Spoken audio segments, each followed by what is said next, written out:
यहाँ तक आ ही गए हैं तो कम समय और ही निकालिए और उसके बाद डिसाइड कीजिएगा कि हाँ, जो आपको बताया जा रहा है वो सही है या नहीं है।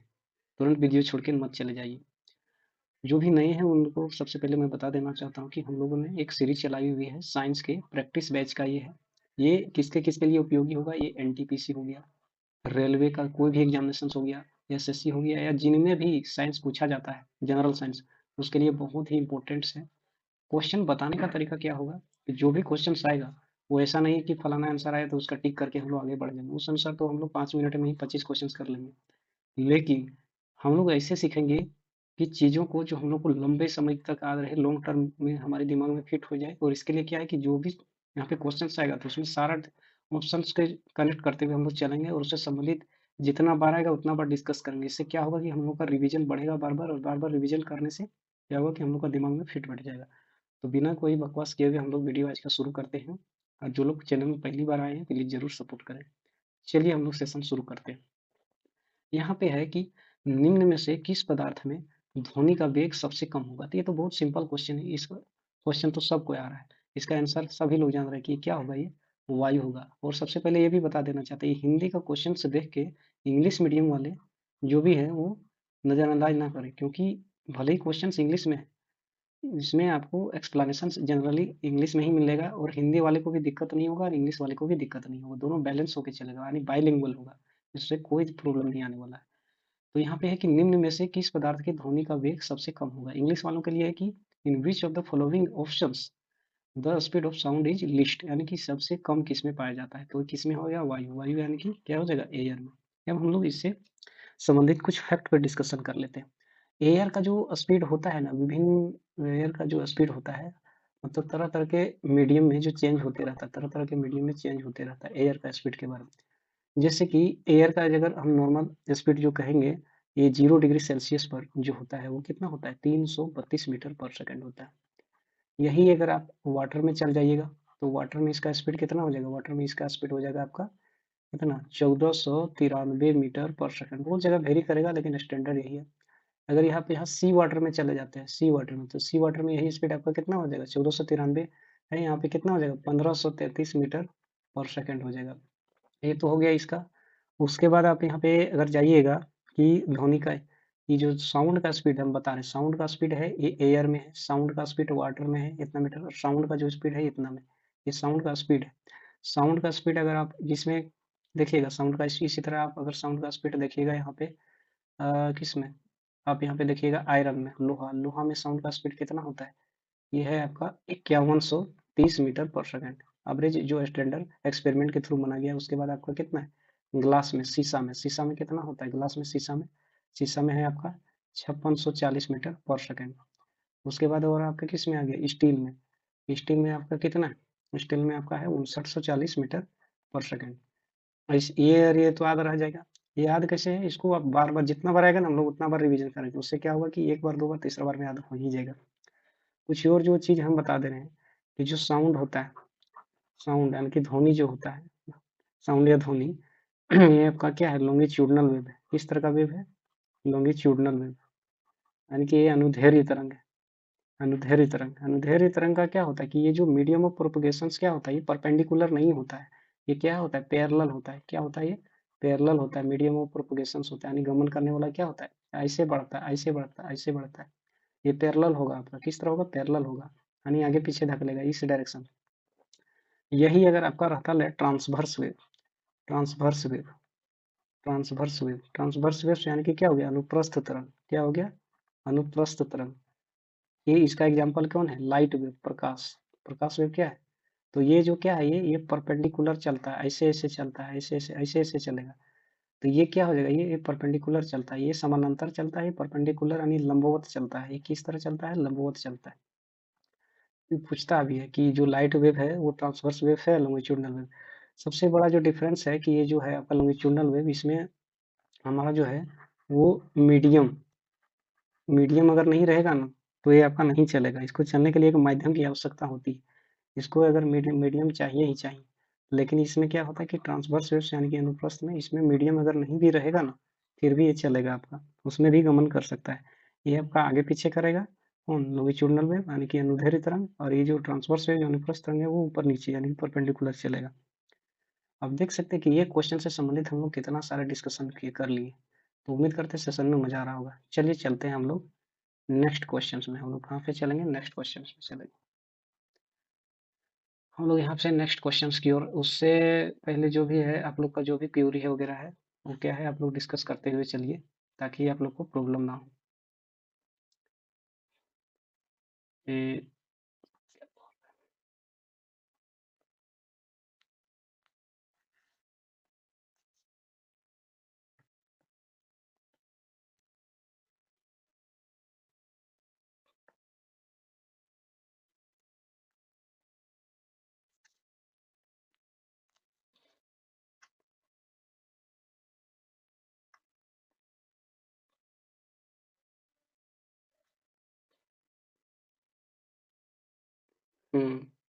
चलिए हम लोग शुरू करते हैं। थोड़ा सा समय के लिए खेद है हम लोग को।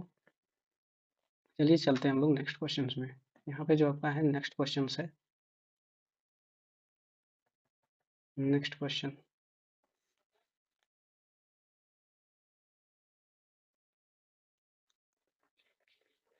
नेक्स्ट जो क्वेश्चन है, नेक्स्ट क्वेश्चन में हम लोग यहाँ पे देख रहे हैं।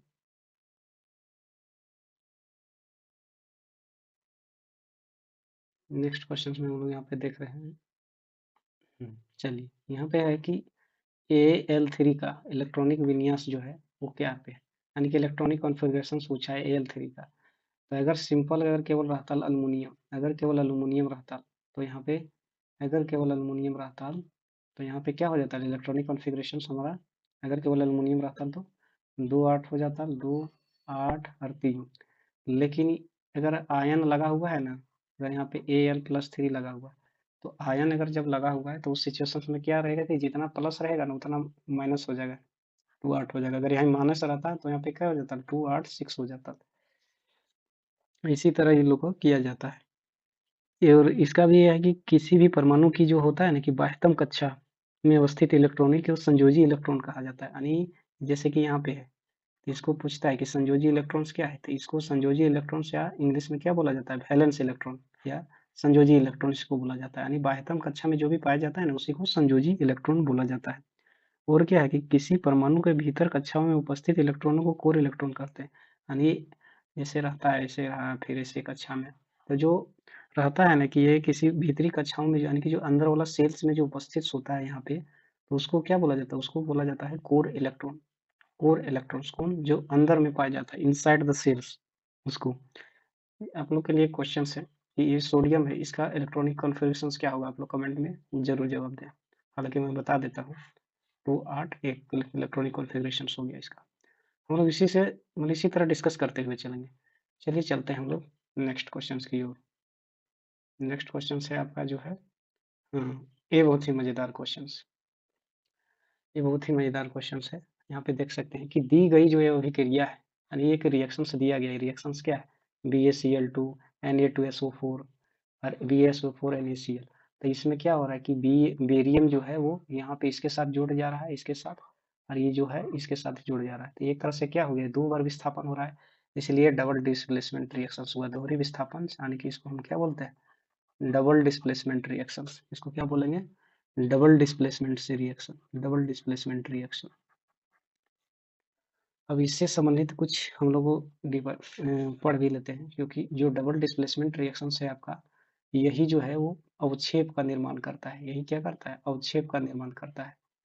अवक्षेप यानी कि ये प्रिसिपिटेट फॉर्म करता है। प्रिसिपिटेट पूछता भी है कि जो डबल डिस्प्लेसमेंट रिएक्शन है वो क्या फॉर्म करता है, प्रिसिपिटेट किस में निकलता है, वो डबल डिस्प्लेसमेंट रिएक्शन में ही निकलता है। फैन का हम लोग यहाँ पे थोड़ा सा साइज बढ़ा लेते हैं।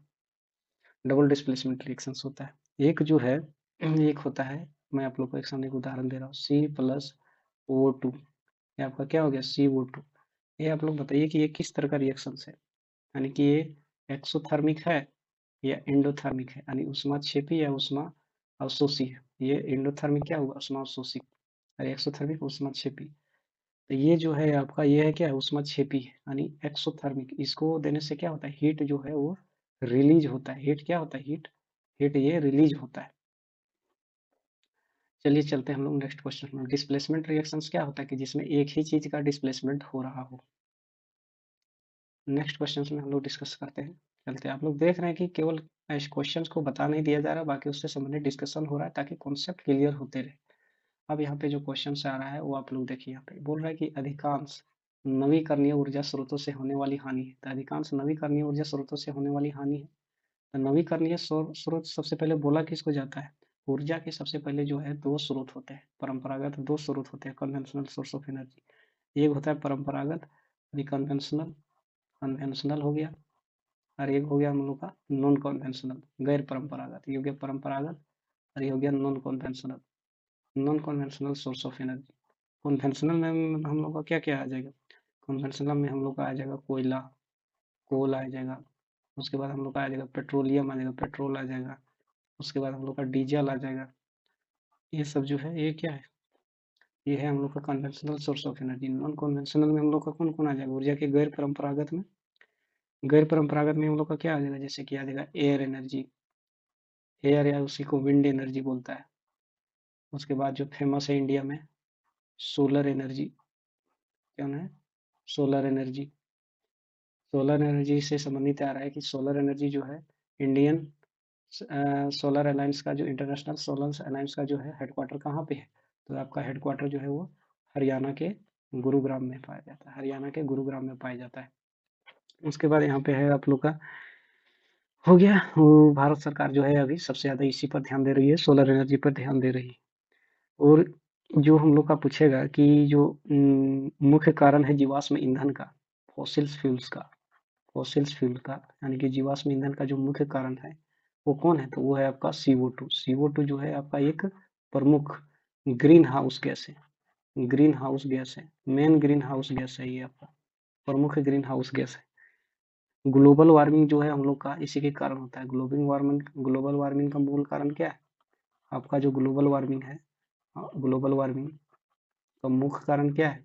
यही CO2 है। ग्लोबल वार्मिंग के कारण क्या हो रहा है कि हमारा जो ग्लेशियर हो रहा है, ग्लेशियर वो दिनों दिन पिघल हो जा रहा है। उससे क्या हो रहा है कि हमारा जो समुद्र के एरिया, जो जैसे इंडिया है, तो ये जो कोस्टल एरिया है, कोस्टल एरिया इंडिया में, तो इसके जो नज़दीक जो छोटा छोटा जो द्वीप है, अंडमान के छोटा छोटा द्वीप, वो धीरे धीरे डूबने लगे हैं और आने वाले 50-60 सालों में सब डूब जाएगा, मतलब जो छोटा छोटा आइलैंड है। तो उम्मीद करते हैं आप लोग रिलेट करते हुए चल रहे होंगे। चलिए चलते हैं हम लोग नेक्स्ट सेशन में। नेक्स्ट सेशन में हम लोग चलते हैं। नेक्स्ट सेशन में है, एक है कि इनमें से कौन एक विद्युत रोधी नहीं है। यानी कि चारों ऑप्शन जो है वो सब विद्युत रोधी। कागज है, इसमें इलेक्ट्रिसिटी पास नहीं होता है, यानी कि किसमें इलेक्ट्रिसिटी पास नहीं होता है? तो कागज में इलेक्ट्रिसिटी पास नहीं होता है, हीरा में भी नहीं होता है, एबोनाइट में भी नहीं होता है। नाइक्रोम में क्या होता है? नाइक्रोम में पास हो जाता है, नाइक्रोम में पास हो जाता है। एक विद्युत रोधी नहीं, ये क्या है? ये good conductor of electricity. Electricity का ये क्या है? गुड कंडक्टर है। इलेक्ट्रिसिटी का ये गुड कंडक्टर है, good conductor of electricity. Nichrome जो है ये हमारा क्या है? एक मिश्र धातु है, मिश्र धातु है। मिश्र धातु यानी कि इसको हम लोग क्या बोलते हैं? मेटलॉइड्स। क्या बोलते हैं? मेटलॉइड्स। मेटलॉइड्स बोला जा रहा है इसको। किसको? नाइक्रोम को। और इसका उपयोग कहाँ पे होता है कि हम लोग का जो इलेक्ट्रिक हीटर रहता है, हम लोग का क्या रहता है? इलेक्ट्रिक का जो हीटर रहता है, इलेक्ट्रिक का हीटर, तो इसमें जो कोयल रहता है, इलेक्ट्रिक हीटर में जो कोयलवा रहता है, कोयल कोयल जो रहता है, यही नाइक्रोम का बना होता है। अब नाइक्रोम आ ही गया है तो हम इसमें देख लेंगे कि ये तो एक मेटलॉइड है, तो मेटलॉइड है तो पूछता है कि नाइक्रोम किसके किसके मिलकर बना होता है। एक तो हो गया निकेल, दूसरा हो गया क्रोमियम। एक तो हो गया निकेल, एक हो गया क्रोमियम, एक हो गया Zn जिंक, और एक हो गया आयरन। आयरन। अब इसको याद कैसे करिएगा? देखो नाइक्रोम तो निकेल और क्रोमियम तो ऐसे ही याद आ गया, नाइक में लास्ट में आई है, आई से आयरन हो गया, और एन हो गया तो जस्ट में Zn। और निकेल से याद है, निकेल क्रोमियम, आई से आयरन और Zn। याद करने का भी मस्त तरीका हो गया। तो आप लोग देख सकते हैं कि किस तरह रिलेट करके चल रहे हैं हम लोग। नेक्स्ट जो क्वेश्चंस है, हम लोग नेक्स्ट क्वेश्चंस की ओर चलते हैं। नेक्स्ट क्वेश्चन निकल गया हम लोग का। ये जो क्वेश्चन है आप लोग का, सेशंस थोड़ा लंबा जाएगा, चलिए पेशेंस के साथ सुनिए, और स्पीड कम, स्पीड बढ़ा के भी देख सकते हैं पूरा। यहाँ पे बोल रहा है कि निम्न में से किस समीकरण द्वारा संवेग की गणना की जाती है। यानी सिंपल हमें मोमेंटम के पूछा है, तो हम लोग जान रहे हैं Newton second law of motion से हम लोग क्या जान रहे हैं कि the product of mass, momentum को हम लोग पी से दर्शाते हैं। The product of mass and velocity is called momentum. The product of mass and velocity is called momentum, यानी कि द्रव्यमान और वेलोसिटी के गुणनफल को द्रव्यमान और वेलोसिटी के गुणनफल को हम लोग संवेग बोलते हैं। और संवेग से संबंधित कुछ और हम लोग चीज डिस्कशन कर लेते हैं कि संवेग जो है हम लोग का एक सादिश राशि है। सादिश राशि कहने का मतलब ये क्या हो गया, ये एक तरह का एक वेक्टर क्वांटिटी है। क्या है ये? एक तरह का आपका ये वेक्टर क्वांटिटी। कौन क्वांटिटी? Vector quantity. इसका जो एसआई मात्रक हम लोग कहेंगे, एसआई जो मात्रक है इसका वो क्या है? मास का हो जाता है केजी और उसका मीटर पर सेकेंड। इसको हम लोग इस तरह भी लिख सकते हैं, केजी मीटर पर सेकेंड, केजी मीटर पर सेकेंड, केजी मीटर पर सेकेंड। इसी से संबंधित एक और है कि इम्पल्स। इम्पल्स इम्पल्स मीन्स क्या होता है? आवेग। The turning effect of force the turning effect of force is called impulse. हम लोग पढ़ रहे हैं डेफिनेशन। तो फोर्स को हम लोग क्या करेंगे? फोर्स इंटू डेल्टा टी, यानी कि समय अंतराल। यही हो गया हमारा impulse, force into delta T. तो आप लोग देख सकते हैं कि एक क्वेश्चन से कितना हम लोग धागा खोल दे रहे हैं। चलिए चलते हैं नेक्स्ट सेशन में। हम लोग नेक्स्ट सेशन में जो हम लोग नेक्स्ट क्वेश्चन में बने रहिए, मजा ले, स्पीड बढ़ा के देखिए लेकिन स्किप मत कीजिए। अब यहाँ पे जो है आपका एल्कीन, देख सकते हैं कि एल्कीन का सामान्य सूत्र क्या है। तो एल्कीन का सामान्य सूत्र क्या है, सबसे पहले हम लोग डिस्कस कर लेते हैं, उसके बाद ही क्वेश्चन पे जाएंगे। सबसे पहले होता है हाइड्रोकार्बन। हाइड्रोकार्बन में तीन होता है, एक होता है अल्केन, ANE होता है, उसके बाद होता है अल्कीन, उसके बाद होता है अल्काइन, तीन ठो होता है। अल्केन जो होता है इसका फॉर्मूला होता है CnH2n+2, दो गुना से दो अधिक। बस सीरियल ऑर्डर में याद रखिएगा, ये होता है CnH2n दो गुना, और इसमें जस्ट उल्टा CnH2n-2, दो गुना से दो अधिक, दो गुना, दो गुना से दो कम, दो गुना से दो अधिक, दो गुना, दो गुना से दो कम। आपका जो अल्केन जो होता है ये क्या होता है? ये आपका जो अल्केन जो होता है वो सेचुरेटेड होता है। पूछता है कि कौन हाइड्रोकार्बन जो है वो सेचुरेटेड होता है और कौन अनसेचुरेटेड है। बाकी आपका जो ये वो दोनों है वो क्या है? ये दोनों अनसेचुरेटेड है। ये दोनों क्या है? अनसेचुरेटेड है। असंतृप्त हाइड्रोकार्बन है। और ये संतृप्त, इसमें हम लोग का सिंगल बॉन्ड रहता है, इसमें जो हम लोग का डबल बॉन्ड रहता है, और इसमें जो है हम लोग का अल्काइन में ट्रिपल बॉन्ड होता है। बस आप लोग देख सकते हैं कि एक कॉन्सेप्ट से कितना कॉन्सेप्ट हो गया। बस अब क्वेश्चन पूछे, कुछ भी पूछे, एल्किन का सामान्य सूत्र, तो एल्किन बीच वाला, दो गुना से दो अधिक, यही हो गया। पूछ देता एल्केन, ये अल्काइन का था, ये हो जाता। पूछ देता एल्केन का, तो ये हो जाता। ये किसी का फॉर्मूला नहीं। तो आप लोग देख सकते हैं कॉन्सेप्ट क्लियर रहेगा तो कोई भी क्वेश्चन उड़ा दीजिएगा। चलिए चलते हैं हम लोग नेक्स्ट क्वेश्चन की ओर। नेक्स्ट क्वेश्चन है अब यहाँ पे है, बहुत ही कॉन्सेप्चुअल क्वेश्चन है कि किसी भी तत्व की आयनीकरण क्षमता को प्रभावित करने वाला एक कारक है, यानी कि कोई भी एलिमेंट का जो आयोनाइजेशन पोटेंशियल होता है, आयोनाइजेशन पोटेंशियल, आयोनाइजेशन पोटेंशियल जो होता है को इफेक्ट कौन सा एक फैक्टर करता है? तो ये आपका जो है वो क्या होता है? ये परमाणु का आकार हो गया आपका। ये जो है वो एटॉमिक साइज इफेक्ट करता है। एटम का साइज जिस के अनुसार बढ़ेगा और घटेगा उसी के अनुसार आपका आयोनाइजेशन पोटेंशियल प्रभावित होगा आपका। सबसे पहले जो है ये जब आ ही गया तो डिस्कस कर ही लेते हैं कि थॉमसन मॉडल के आधारित सबसे पहले जो है वो 18 तीन तरह का मॉडल आया था। सबसे पहले आया था हम लोग का थॉमसन मॉडल। कौन मॉडल आया था? Thompson model. उसके बाद कौन सा मॉडल आया था? थॉमसन के बाद रदरफोर्ड। उसके बाद कौन आया था? रदरफोर्ड। थॉमसन और रदरफोर्ड, और उसके बाद आया Bohr's model. Bohr's model. Thompson model को ही बोला जाता है प्लम पुडिंग मॉडल या तरबूज मॉडल। क्या होता है ये? प्लम पुडिंग मॉडल या तरबूज मॉडल, तरबूज के जैसा, इसलिए इसको प्लम पुडिंग मॉडल भी बोला जाता है।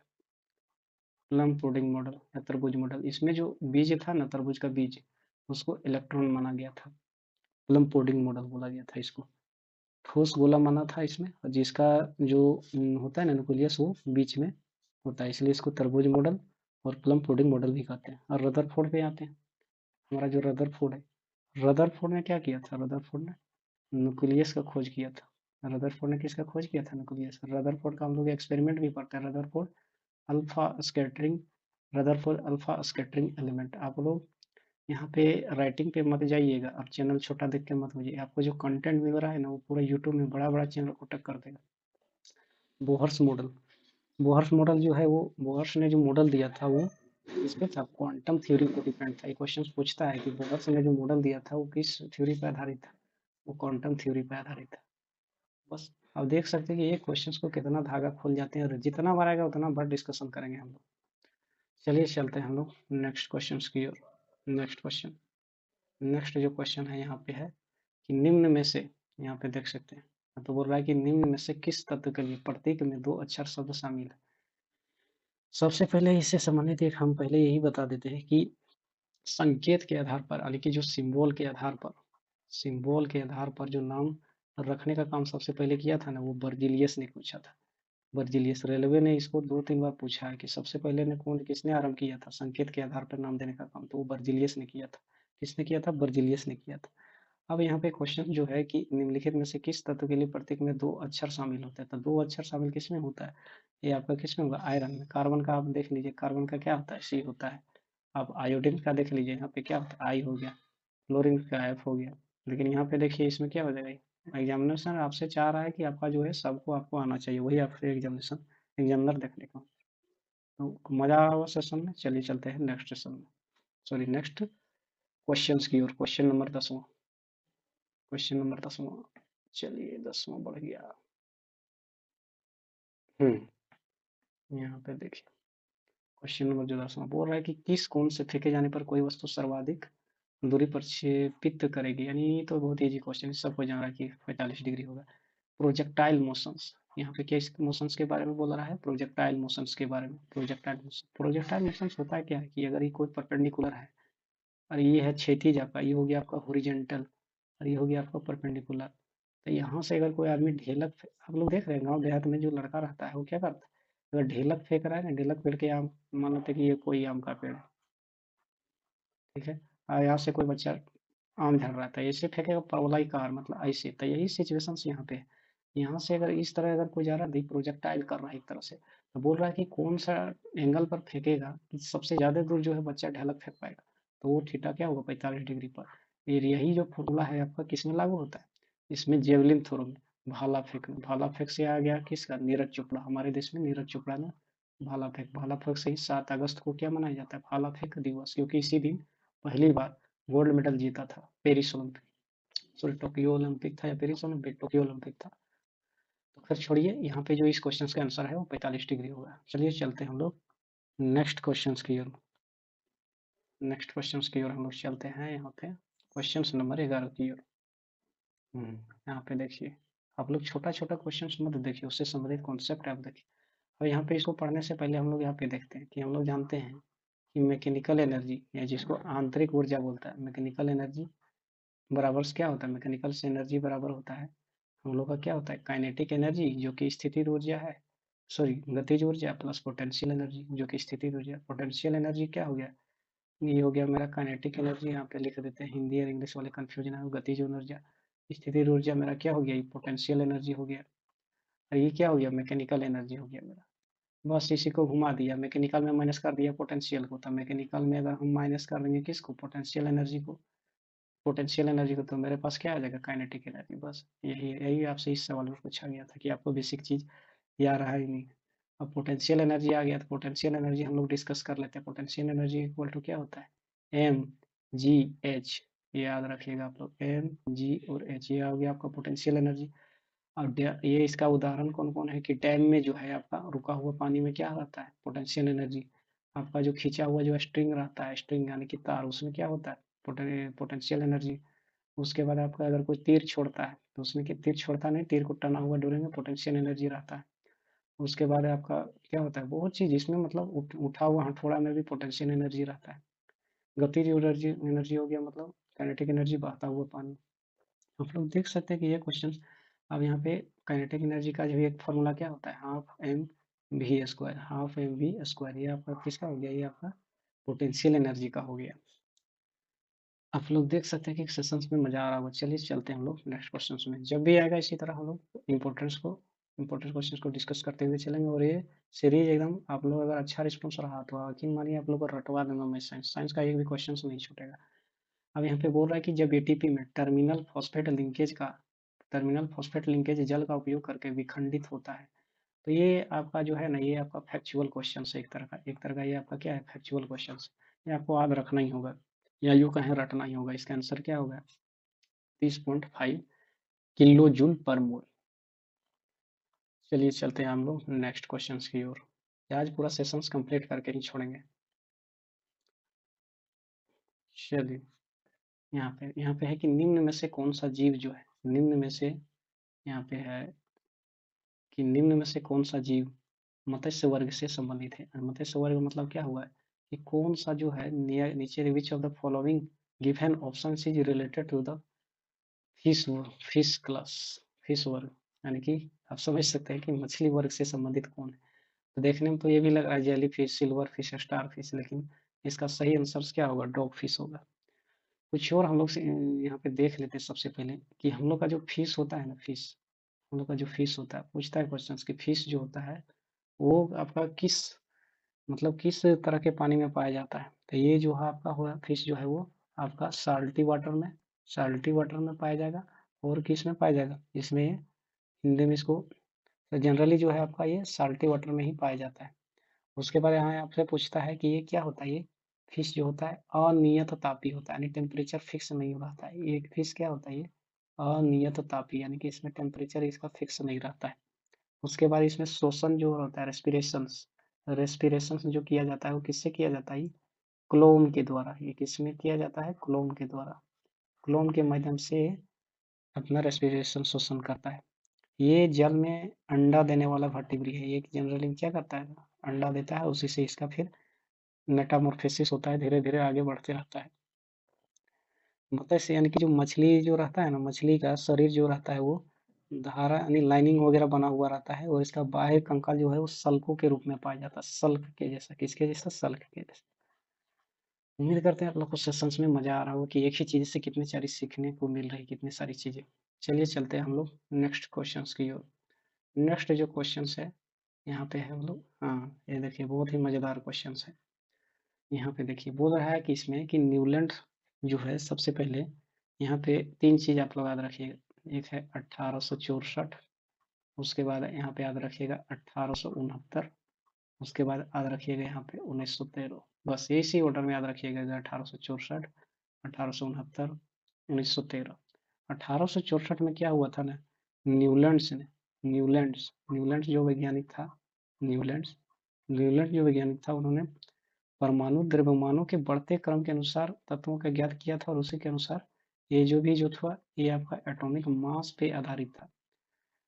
एटॉमिक मास के आधार पर हमने सजाया था, लेकिन इसमें टोटल इस समय 56 एलिमेंट का खोज हुआ था। इसमें कितना एलिमेंट का खोज हुआ था, 56 एलिमेंट्स का। न्यूटन ने ही आपका लॉ ऑफ ऑक्टेट दिया था, लॉ ऑफ ऑक्टेट या अष्टक का नियम, लॉ ऑफ ऑक्टेट या इसी को हिंदी में अष्टक का नियम दिया था। इतना ही क्वेश्चन आपका न्यूलैंड से पूछेगा।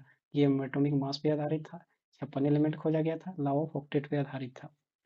मेंडलीव में क्या हुआ था 1869 में, किसका नाम आता है, मेंडलीव। ये आपका कौन थे, मेंडलीव साहब थे, मेंडलीव साहब। इन्होंने भी एटॉमिक मास के आधार पर वर्गीकरण किया था, एटॉमिक मास के आधार पर किया था। लेकिन इसका जो 1869 में किया था, लेकिन एक जर्मन जो मैगजीन था, जर्मन पत्रिका पूछता है कि जर्मन पत्रिका में 1872 ईस्वी में इसका जो है ये कॉन्सेप्ट छपा था, यानी कि जो इन्होंने अरेंज किया था। और हम 1913 में हमारे मोस्ले साहब थे। और इसमें क्वेश्चन पूछता है एटॉमिक नंबर के आधार पर इन्होंने अरेंज किया था, जो अभी तक यही चल रहा है। अब आता है क्वेश्चन में, सन बोल रहा है कि किस ईस्वी में न्यूलैंड्स ने, तो न्यूलैंड्स ने हम लोग जान रहे हैं किस ईस्वी में किया था, उन्होंने 1864 ईस्वी में। परमाणु द्रव्यमानों के बढ़ते क्रम के अनुसार तत्वों की व्यवस्था की और पाया कि प्रत्येक आठवां अष्टक का नियम क्या है कि हर जो आठवां एलिमेंट था, हर जो आठवां एलिमेंट था, जैसे कि एक हो गया, 2, 3, 4, 5, उसके बाद 6, 7, 8, यानी कि जो पहला का जो है ना वो आठवां से प्रॉपर्टी मिलेगा, 8 के बाद 9 रहेगा, दूसरा का 9वां से, तीसरा का 10वां से, चौथा का 11वां से। बस इसी तरह हमें मिलता था, यही अष्टक का नियम दिया था, लेकिन ये सब पे लागू नहीं होता था, इसलिए जनरलाइज नहीं हो सका, सब पे लागू नहीं हो सका। चलिए हम लोग नेक्स्ट क्वेश्चन की ओर चलते हैं। अब यहाँ पे दिया है, यहाँ पे जो क्वेश्चन है बहुत ही मजेदार, दमदार और जानदार क्वेश्चन है। यहाँ पे बोल रहा है कि इनमें से कौन सा सही है, इनमें से कौन सा आपका जो है वो सही है। यहाँ पे आपका जो है बोल रहा है इनमें से कौन सा सही है, तो बोल रहा है कि डीएनए का पूरा नाम डीऑक्सीराइबोन्यूक्लिक एसिड्स है। देख लेते हैं क्वेश्चंस को एक बार, पता चला हम लोग कुछ और डिस्कस करने लगे, क्वेश्चंस में पूछ क्या रहा है। निम्न से कौन सा कथन गलत है, वही तो बोल रहे थे, हमको लगा भाई कौन सा कथन गलत है, तो ये तो पूरी तरह से सही है। यह गुणसूत्र, गुणसूत्र को इंग्लिश में क्या बोलते हैं, क्रोमोजोम्स, क्रोमोसोम्स, क्रोमोसोम्स। यह क्रोमोसोम्स में उपस्थित होने वाला रासायनिक तत्व है, यानी कि केमिकल एलिमेंट है, जो जेनेटिक गुण को वहन करता है, यानी कि जो जेनेटिक चीजें जो रहती है उसको कैरी करता है। ये भी बात सही है बिल्कुल। उसके बाद बोल रहा है डीएनए एक पॉलीन्यूक्लियोटाइड है, न्यूक्लियोटाइड डीएनए की ही मूलभूत ये गलत है, ये जो है आपका गलत है, और जो गलत है वही सही है, क्योंकि पूछा ही गलत है, क्योंकि पूछा ही गलत है। इसका सही आंसर क्या हो जाएगा, सी। इसका सही आंसर क्या हो जाएगा, सी। अब आते हैं 16वां क्वेश्चन, बहुत ही मजेदार क्वेश्चन है। अब यहाँ पे बोल रहा है कि हम लोग जान रहे हैं एक फॉर्मूला की, एक लेंस जिसकी पावर 2 डायोप्टर है की फोकस दूरी क्या होगी, तो हम लोग यहाँ फॉर्मूला पढ़े पावर इक्वल टू 1/f हो गया, तो हम लोग को पावर दिया हुआ है, तो हम लोग को फोकल लेंथ निकालना है, तो f बराबर क्या हो जाएगा, 1/p हो जाएगा पावर, और पावर कितना है 1/2 हो गया, 1/2 क्या हो गया 0.5, और ये जो आता है आपका मीटर में आता है, इसलिए इसको जब हम सेंटीमीटर में कन्वर्ट करेंगे तो क्या हो जाएगा 50 सेंटीमीटर हो जाएगा, क्या हो जाएगा 50 सेंटीमीटर हो जाएगा आपका। तो आप देख सकते हैं कि एक क्वेश्चन से जो है आपका वो कितना डिस्कशन हो रहा है, तो सेशंस में मजा आ रहा होगा, जरूर थम्स अप कर दीजिए। चलिए चलते हैं नेक्स्ट सेशंस की ओर, नेक्स्ट क्वेश्चंस की ओर। क्वेश्चन नंबर 17, ज़्यादा क्वेश्चंस नहीं है, 22-23 क्वेश्चन है, इतना देर बने हैं, थोड़ा देर और बने रह जाइए। ये जो है ये भी एक तरह का आपका एक फैक्चुअल क्वेश्चन है, आपके कितने सही हुए कमेंट में जरूर बताइएगा। पारंपरिक रॉकेट ईंधनों में दहन के फलस्वरूप उत्सर्जित गैस का उत्सर्जन दर, यानी कि जो रिलीज होने का रेट है, यानी बोल रहा है कि जो पारंपरिक ट्रेडिशनल जो रॉकेट रहते हैं, ट्रेडिशनल जो रॉकेट रहते हैं, तो उसमें जो यहाँ पे ईंधन जो दहन होता है, यानी कि जो फ्यूल जो जलता है, तो उसका जो रिजल्ट के फलस्वरूप, यानी फलस्वरूप क्या होता है, उत्सर्जित जो गैस है, जो गैस इससे निकल रहा है यहाँ पे, तो उसके उत्सर्जन की दर क्या है, यानी कि उसका रेट क्या है, सो पूछ रहा है। तो ये आपका जो है एक तरह से क्या फैक्चुअल क्वेश्चन से आपको रटना ही पड़ेगा। इसका सही आंसर 4000 मीटर पर सेकंड होता है, यानी इतना चले। अब यहाँ पे आ ही गए तो रॉकेट से संबंधित, तो रॉकेट्स को बोल देते हैं, रॉकेट्स का जो ईंधन है, ईंधन, उसको एक स्पेशल सा नाम दिया जाता है, उसको क्या बोलते हैं, प्रणोदक। क्या बोलते हैं, प्रणोदक। इंग्लिश में इसको क्या बोलते हैं, प्रोपेलेंट। क्या बोलते हैं, प्रोपेलेंट। इंग्लिश में क्या बोलते हैं, प्रोपेलेंट। इसको ईंधन में प्रणोदक और प्रोपेलेंट बोलते हैं। प्रणोदक में यानी कि प्रोपेलेंट में जो रहता है वो क्या रहता है, इसमें लिक्विड ऑक्सीजन्स, इसमें liquid oxygens plus liquid hydrogens पाया जाएगा, liquid oxygens plus liquid hydrogen. Locket जो है वो किस किस नियम पे काम करता है, ये करता है law of conservation of momentum, law of conservation, law of conservation of momentum, law of conservation of momentum, ये इस सिद्धांत पे काम करता है, यानी कि संवेग संरक्षण के सिद्धांत पे आधारित काम करता है। ये इसमें न्यूटन्स का थर्ड लॉ आपका अप्लीकेबल होगा, ये भी पूछता है बहुत बार।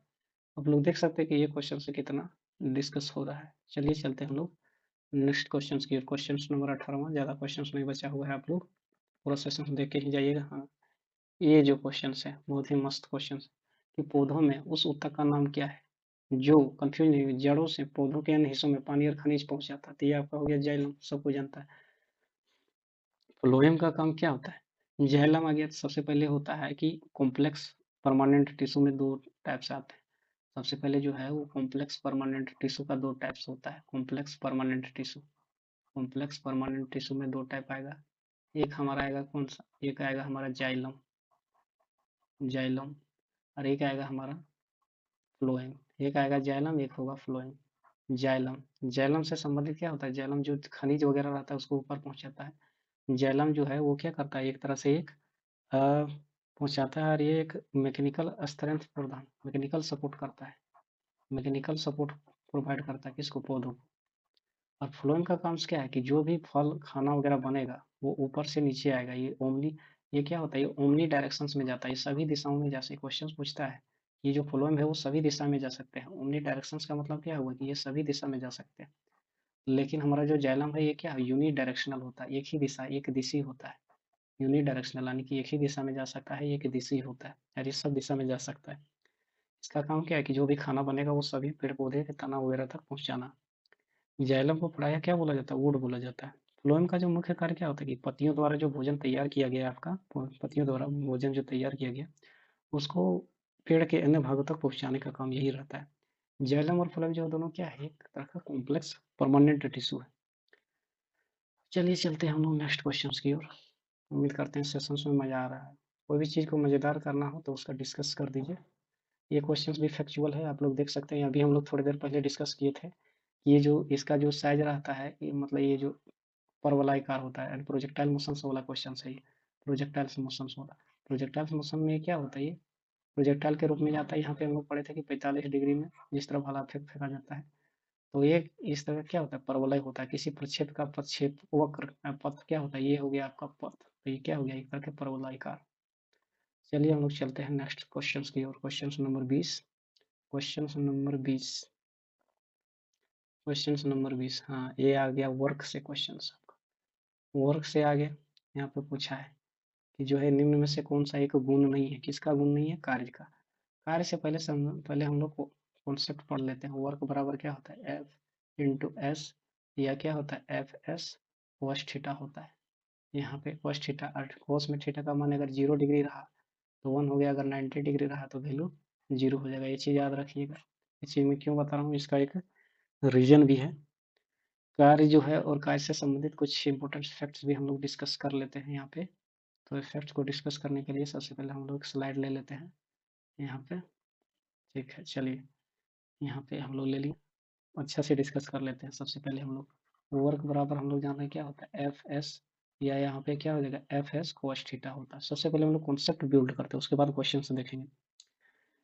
कार्य की क्या होता है कि कार्य एक गुण नहीं है, कार्य की एक जो क्या होता है, इसका वर्क का एक डायरेक्शन से भी होता है। इसीलिए तो यहाँ पे दिया गया है। अगर हम जिधर बल लगा रहे हैं, इसका कार्य का क्या है कि जिधर हम बल लगा रहे हैं और वस्तु विस्थापित हो गया, जिधर बल लगा रहे हैं उधर वस्तु विस्थापित हो गया, यानी इधर बल लगाए और ये बॉक्स पे और इधर ही डिस्प्लेस हो गया, तो हम जानेंगे कार्य हुआ।